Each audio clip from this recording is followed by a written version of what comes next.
Upgrading your phone shouldn't equal account chaos, and today we're tackling how to flawlessly transfer your Mint Mobile service to a brand new device. First things first, you'll need your new phone and your current SIM card. The SIM card is typically a small, rectangular card that fits into a slot on your phone.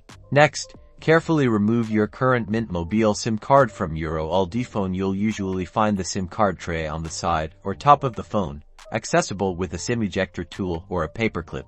Now, insert the SIM card into the SIM card tray of your new phone. Make sure it fits snugly and is seated correctly. Slide the tray back into your new phone. Turning on your new phone, you might be prompted to activate your service. If not, go to your phone's settings to activate your service. Mint Mobile is normally linked through the settings. Within settings is where you will find activate service or activate mobile data. Select the options that correlate to your phone and carrier, which in this case in Mint Mobile. Finally, for optimal experience, visit the Mint Mobile app. In the app, you can personalize various options to better service your needs. You might need your account login information to access account options, and that's it. You're good to go.